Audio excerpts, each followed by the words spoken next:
Hey boy, we're back with Aetheral Space 4.4. Hey, what's a miss whistle? Oh, what? Don't A worry. miss whistle right here. Don't worry, don't just read ahead. Stop reading ahead. I'll kill you. I just saw the blue line. So Darnell, Does this have an we are and back. after it? We are Pog. Would this be chatting, eating, and laughing? No. Can you stop? Are we reading then, or are you just sort of skimming I'm it? not. I'm just looking at all the blue lines. Sorry. Anyway, what were you saying? I completely got lost. Well, I was saying hi, and then you launched into this shit. Oh, so... Wait, do you want to tell them who you are now? Well, after this, definitely I'm Tanhony. Because I consumed You're no the longer Calamity Darnony? Diamonds. No, I'm Tanhony. No, they missed that arc. Alright, guys. So we're back with Aetheral Space. What happened last time? Well, Tanhony will let you fill you in. You don't remember, do you? I remember. I know exactly what happened. So, Piero recruited... There was... Oh, yeah, go ahead. recruited the widow to kill people for him, and as he did, all the lights in the ship suddenly went off. Who knows what this could entail? And also we met Masma. Oh, yeah, and the widow was like, she was like, I'm gonna freeze you to death, and he was like, you already drink my poison. If you want the antidote, that by the time the hour runs out, you have to help me. But the question is, what's to stop her from just, like, not helping him when she gets the antidote? Because he has to give it to her within an hour or something. Mm. Is she just bound by her word? No. Oh. Well, Tanhony, who did he want killed again? Was it Skipper and them? We did or not someone find else? out. And he has something called the Prince inside him that's definitely not a stand that he communicates with. The Prince. The Prince. Alright, so without further ado. Excuse me. This is what a Unite Fleet ship looks like, in the moments before hundreds of people die. People are chatting, eating, and laughing in the mess hall. Food dispensers buzz, sourcing meat and vegetable and gravy and broth from the deep reserves built directly into the walls. Dragon Hadrian rolls his eyes as the man called Masma rants in his own indecipherable way. The impound personnel, Danny and Lucia, chuckle lightly at the scene as Bruno watches, his arms folded. A drop of soup falls from the side of Danny's spoon, left halfway up to his mouth. They do not notice. In the hallways above, making their way up towards the bridge, Underman Rose walks ahead of Ruth and Skipper. Skipper's mouth is frozen miss whistle, and Ruth is glancing at the monitors lining the walls as they pass. She has no idea what the complex graphs and figures mean, but they're more interesting than the info dump Rose is bestowing upon them. Just as Skipper is frozen mid-whistle, Rose is frozen in the middle of a lengthy lecture, her mouth open wide as if to bite down on something. They do not notice. So I'm guessing this is supposed to be like in the movie where you get like have you ever seen the Halo campaign trailer where it's like the sad music over like the clay like not screenshots, like still shots? Yeah, I imagine that's what this is. Like it's a bunch of like a bunch of still shots are floating. That's what these descriptions are before the big thing's about to hit, like frozen moments in time. In a nondescript meeting room, in a completely mundane and dull part of the ship, Captain Jamie Pierrot speaks to the assassin known as the Widow.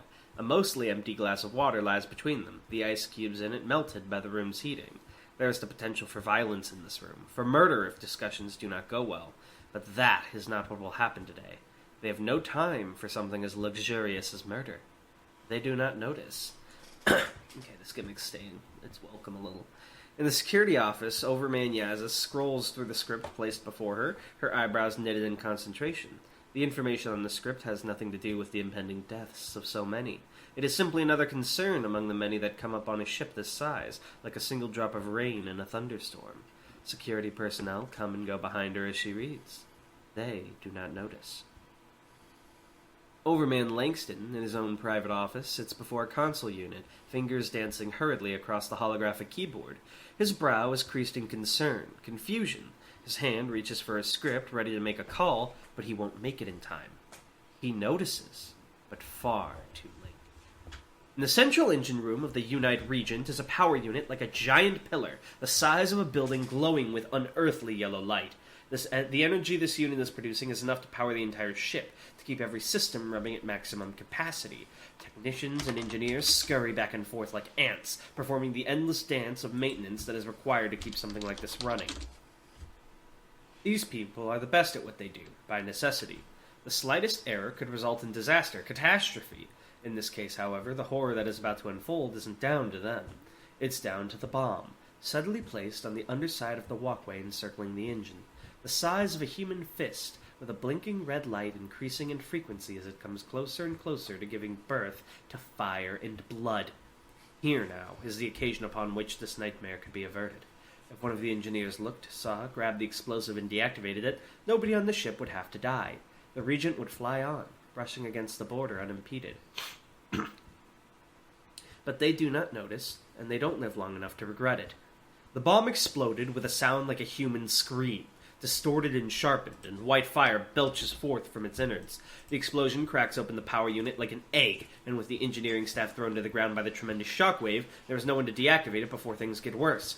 One brave man stands up, rushing for the emergency console, but a lance of pure power like a lightning bolt spills forth out of the unit, reducing him to dust as it strikes him. Someone shouts something, but there's no time for anyone to process who's speaking or what they're saying. There's no time to take a breath. There's no time to do anything but die. The cracks in the power unit spread further, and the equipment directly connected to it explodes outwards in showers of angry sparks. Every monitor that remains shows only layers of warnings piled atop each other.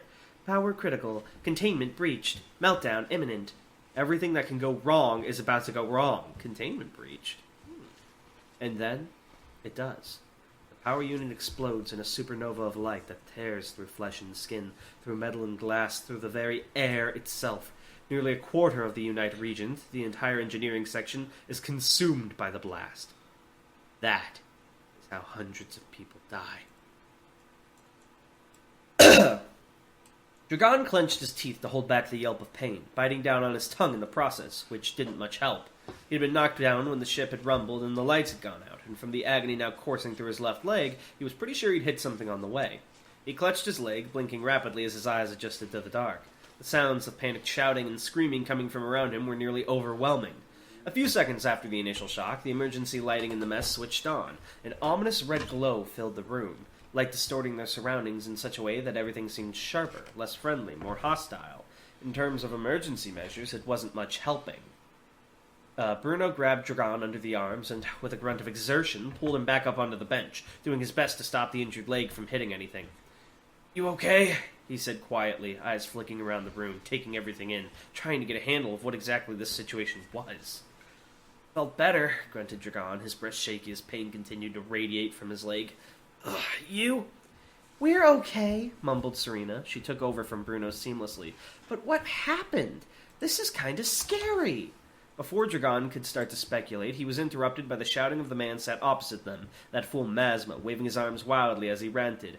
"This is now going beyond the pale," he declared. "Oh my god! What? I am this innocent man, brought aboard this ship of tricks, and now this happened? Red? Huh?" I hope I did that justice. I don't remember how you did him. Was it like that? Any interpretation of Masma is valid. I'm really worried now that I've changed his name between chapters. It's Masma, yeah. Okay. You had it as Madma originally. That was the autocorrect. All right, what I think I'm going to do is have you do Masma when he comes up, because you have the best Masma. Dragon ignored the man. He didn't have time to waste talking to a brick wall, nor the interest, and turned back to Serena. "I don't know," he whispered, careful not to be overheard. "That sounded like an explosion, and if the lights are out, there's a possibility something's happened to the ship's power." Serena cocked her head. "Is that bad?" she said. Her voice was more of a stage whisper than Dragon's actual whisper, but at least she was making the effort. Surprisingly, Dragon found himself without the urge to condescend when faced with such a foolish question. It was Serena, after all. It would have been like kicking a puppy. At least Dragon has some fucking moral standards. Thank God. The only moral standard. Yeah, no one can be mean to Serena. It's too far. "Pretty bad," Dragon coughed. "If the power goes out, there's a possibility the gravity could stop working. Hell, worse than that, the life support." Before he could go further into it, though, he found himself interrupted by one of the impound technicians. Danny Werner, he'd said his name was. It was hard to tell in the crimson dark, but he could have sworn the man was shooting him an annoyed glare. Crimson dark, are there like emergency lights on? Yeah. Gotcha.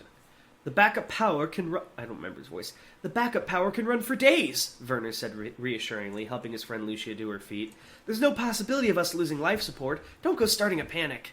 Dragon suspected that if he'd asked a couple of minutes ago, he'd have been told there was no possibility of the power going down at all, but he decided to let that go. Hold up a sec, Werner went on, putting his wristbound script to his mouth. Marco, requesting info. What just happened? Dragon glanced at Lucia, who was dusting herself off. Marco? He asked. Ship's autobrain, she explained, supporting herself with one hand on the table. It runs most of the systems. We'll be able to get a diagnostic of what's happened through it. Dragon was skeptical. Will the autobrain still be running if we're on emergency power? It should be. Even with that said, though, Werner was frowning at the silence from his script. He shook it as if that would help, then spoke into it again. Marco, respond! We need an emergency diagnostic right now! After another couple of seconds of silence, the synthesized voice of the autobrain came through. Good evening, Underman Werner, it said pleasantly. Please confirm request for emergency confirm request! Werner snapped, rubbing a hand over his temple. Just hurry, please! How much do you want to bet this autobrain's going to turn evil? Put your money down. Another brief silence, and then, unable to run full diagnostic. Apologies, error code 42-DHJ. Werner furrowed his brow at that, shook his head slightly. Whatever that error code meant, Dragon guessed, it wasn't what he'd been expecting. Lucia seemed to sense it too. Her face was pale as she looked up at Danny. Did that? She forced out. Did it say DHJ? Danny nodded.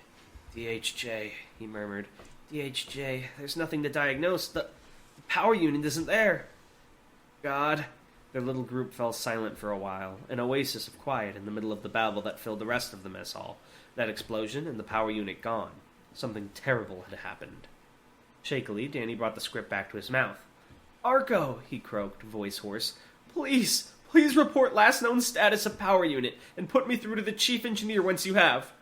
Again, the autobrain took a little while to respond. They don't have any kind of backup power unit for these situations. Well, this is what if, like, a ship shot it and it blew it up? What do you think the emergency lights are on? Do they have backup? Okay, so they do have backup power. I thought they were implying they were going to be stranded in space forever. Well, they also don't have an engineering section, which is where the engines are. Rip. Again, the autobrain took a little while to respond. Was that because of the emergency power, too? Last known status of central power unit is as follows, it said through the script's tinny speaker. Integrity of containment failing. Meltdown imminent. The chief engineer cannot currently be reached due to reasons of non-existence. What a weird... I love that. Danny took another deep breath, his hands shaking even as he tried to keep them steady. Get me through to anyone in engineering, then! Whoever's in charge in the engineering section! And again, the nerve-wracking delay. Then, the engineering section cannot currently be reached due to reasons of non-existence. Danny collapsed into his seat, hands falling limp by his side. His eyes were saucer-wide, staring somewhere very far away. Dead, he mumbled. All dead. Fuck! Surprisingly, the guy called Mazma hadn't spoken up for quite a while, but he chose possibly the very worst time to re-enter the conversation. Mesmer calls it nonsense, he said, waving a dismissive hand with violent force. Your robo guy is just broke. Mazma has seen it before. All fucked up, sorry. No! So good! In the distance, Dragon could hear others in the room receiving the same information. Pockets of stunned silence appearing in the uproar of the crowd. Before long, the entire room had been converted to hushed horror. He felt Bruno's hand land heavy on his arm, and as he turned, the other boy spoke. We need to get out of here. The hell was that? Ruth shouted, whirling around as if some threat was about to come out of the walls. I don't know, Rose mumbled, panic obvious in her tone as she tapped frantically at her script. We've switched to reserve power, so something must have happened in engineering. Yeah, Skipper said grimly. Something exploded. We all heard it. Skipper dusted his coat off, cautious eyes flicking around the red-tinted hallway. Just before the ship had shook, they'd been walking past one of the ship's viewing windows. I'm genuinely curious how you're going to take this. Is this a murder mystery? Like a whodunit? Is this like a horror segment? Was this all according to Keikaku? I'm genuinely curious what's going on here. This is the most interested I've been in a while.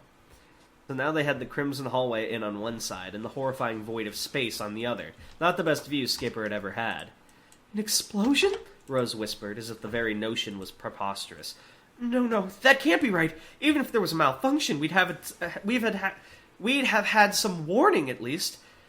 Rose found herself interrupted once again, this time by Ruth. Not a malfunction, then? She asked, directing the question to the skipper. A bomb? I'd put good odds on it. What do we do?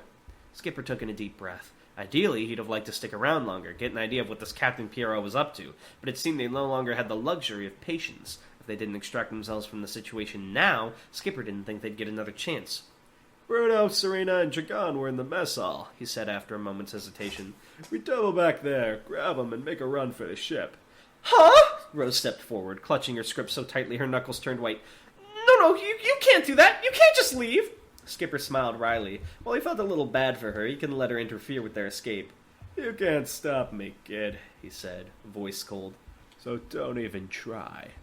And with that, not allowing her another second to protest, Skipper turned and ran with aetheral speed. Sorry, I love the word aetheral speed. Following quickly behind him, Rose's cries to wait quickly faded into silence. Finally out of that noise, Dragon muttered, leaning against the wall, rubbing his ears. They'd vacated the chaos of the mess hall and made their way into one of the adjoining hallways. Now the only noise to worry about was the distant blaring of alarms. We should have all stayed in the same place, Werner scolded, pointing an unkind finger. Dragon and Bruno had done their best to be subtle when leaving, but the two impound technicians had followed them. What if we need to start an evacuation, huh? Oh well, at least that idiot Masma hadn't followed. Fuck this. Chapter ruined. No, they left him ranting to himself in the middle of the crowd. It wasn't even clear if he'd realized what had happened. Dragon rolled his eyes. Yeah, we're starting an evacuation. This is me and him evacuating. Bye. Werner narrowed his eyes. No. No? Dragon wasn't sure he cared for this guy's tone. He's going to speak to the manager. Or for the guy himself, for that matter. He was poking his nose where it didn't belong. No! Werner repeated, shaking his head. I don't even know who you guys are. Two strangers show up and suddenly there's an explosion? Suddenly there's hundreds of people dead? How do I know you're not involved, huh? Bruno shot Werner a glare. If I was involved, he growled, you'd never know about it. Not really helping, Dragon muttered before turning back to Werner. Listen, I swear to you, we didn't do this. We just got here. I mean, how would we have even done it? I'm pretty sure the engines would have had security, right? How would we have gotten past that? Lucia spoke up, fidgeting nervously. Maybe we should just calm down, Danny, and wait for... I am calm! Werner snapped, immediately refuting what he just said. We're going to calmly watch these guys and calmly make sure they don't run for it, right? We'll do that until Captain Pierrot passes down his orders. Dragon scoffed. Pierrot? That dick? Werner's glare intensified, his teeth bared in a split-second expression of utter fury. Captain Pierrot is a great man! He hissed. Watch your fucking mouth! He went to jab his finger into Dragon's chest again, but he was intercepted by Bruno, who reached out and grabbed Werner's hand before it could make contact. Stray sparks of angry purple aether flitted around Bruno's gloved hand as he squeezed down, causing Werner to wince in pain. Oh, it's doubly weird because we know their hands are fucked up, so he had to, make the effort. Please don't touch him, Bruno said, unblinking, his voice ice. A second later, he pushed Werner away, sending the young man staggering backwards. Dragon nodded gratefully at Bruno, but the second Werner regained his balance, he matched forward again? Hands balled in the fists. Listen, he began, shrugging off Lucia's attempt to restrain him, only to find himself interrupted by a voice coming from the speakers. The intercom system, at least, seemed like it was still working. Speak of the devil, muttered Dragon, recognizing those condescending tones. The arrows came through loud and clear, amplified by the speakers throughout the ship. This is an address to all crew members, he said, clearly making an effort to inject reassurance into his tone. This is your captain speaking. As I'm sure you are now aware, an incident has taken place within the Regent's engineering section, specifically concerning the main power unit. Analysis suggests repair in this case is not an option. If the engineering section really was gone, that seemed like something of an understatement. As a result of this, Pierrot continued, clearing his throat, I am now ordering all crew members to begin evacuation procedures. Please proceed to the escape pods as quickly as possible. A distress signal has already been transmitted. Rescue is on the way. Do not panic. The intercoms clicked off. Dragon furrowed his brow. Escape pods? He asked. Why? I thought the emergency power was supposed to keep the life support on. Why the need to evacuate? Orders are orders, sighed Werner, clearly calming down quite a bit as he began to walk. Escape pods are this way. Come on, guys. Dragon and Bruno exchanged glances, understanding transmitted through their gazes. They'd tag along only until they met back up with Skipper and Ruth. Still, Dragon thought as they walked past a window, this really was unbelievable. Couldn't they stay in a place for more than 10 minutes without something absolutely awful happening? A special officer showing up on Yazlav? Yeah. It's Is not this part of the Yogscast? Yogscast. Security capturing them on Taladin, and now they couldn't even board a ship without the engine exploding? Had they pissed off a wizard and gotten themselves cursed at some point? Jirgan sighed. Well, he began, at least it can't get any worse. The moment those words left his lips, he got an awful feeling, like a nail scratching down his back, and he couldn't help but brace himself as if for another explosion. In front of him, Bruno tensed up too, casting a panicked glance behind himself. After a few seconds, though, the tension naturally faded away, I assume, instead of faxed away. What is with you this chapter? And Jirgan couldn't help but chuckle with relief. Sorry, he said quietly. Guess I kind of tempted fate there. For a second, I really thought something was about to... There was a distant boom! And at the very same moment, an object like a colossal silver horseshoe appeared out in the void of space, glistening with reflected sunlight. Cannons danced over its surface, and as Jirgan swung around to face it, the object launched out several massive harpoons, trailed by steel cables that lodged themselves into the region's hull, securing the two vessels together. Oh no, they're getting towed! Oh wait, no, they're not. Oh, it's so much worse. Jirgan blinked, gaping. Even though he'd never seen one personally, that shape and those tactics were unmistakable. That was a Supremacy attack cruiser. Oh, fuck, he said accurately. Well. Jirgan! Uh-oh! I gotta go, you guys. Musashi! I got a scholarship, they can't get me. The funniest part about this is this literally happened right after Musashi was like, screw Jirgan, hey dude. This is like that meme of, you know, the guy digging and he turns away right before he's about to hit the diamonds and the other person keeps going. It's just Musashi walking away like, I guess it's hopeless. Oh, that's so good. This was a good chapter. Honestly, and I mean, I don't want to speak too soon. We're only 4 chapters in. And I'm not even trying to say that. Last arc was pretty good, don't get me wrong, but I think this is the best arc so far. It's got such a, like, gripping premise, and there's so much going on that it's, like, got me immediately invested and excited for what's happening. Nice. I'm trying to go much faster pace with this one. Yeah, and I can tell. It's pretty good. I'm going to have to... Let me see. I need a question for you to satisfy you, and I need a question for the viewers as well. So to satisfy you, my world-building question, I guess, is... how did the bomb not, like, blow a hole that went into outer space? Like, how did they just blow up the power unit? Well, it blew up the power unit, and then the power unit blew a hole that went to outer space. Okay, so all the air is being sucked out of the ship. Well, in that specific section, it's all about... there's bits of sealed off. Okay, so this is like faster than light, where there's like rooms and their airlocks sealed to prevent the hole. Okay. And now, question for the audience, world building question. If you had to design an Aetheral spaceship, how would you do it? Actually, in Aetheral space, they're called starships. All right. If you had to be a loser named Tanhony, what would you call your stupid made-up name for spaceships? Actually, they're called starships. There's no spaceships. No, how about a good name? The starships, how about another joke, the star stations. Hey, did you hear about the tragedy, Tan? With Darth Plagueis the Wise? No, somehow on Rotten Tomatoes. I honestly, like, Rotten Tomatoes is so unreliable. I trust the audience score more than Tomatoes, but Cruella has a higher rating than Joker. Oh, damn. I'm gonna become Cruella. Dalmatians killed my mom, okay? Oh, yeah. Who do you think killed Jirgan's real parents? Was it A, Dalmatians, or B, anything else? Musashi's. Write your answer in the comments. Musashi? Musashi killed my grandma, okay? Musashi fell off a balcony back first and landed on his parents. No! Alright. Well, thanks for watching / listening, guys. If you're enjoying Aetheral Space, you should let people know on Royal Road. You should tell all your friends about it, honestly. In fact, because, why aren't you using it right now? Why do you do other stuff? We have a solution that we could integrate you directly into the website. Yeah. One day we're going to have an Aetheral Space podcast crossover episode. I don't know how the logistics of that would work. It'll be... what we'll do is Tan will write a script of the crew reviewing an SCP, and then we'll comment on that review of the SCP inside of it. Nice. It'll happen. But yeah. I don't have anything else to say. Sorry, bye. Bye.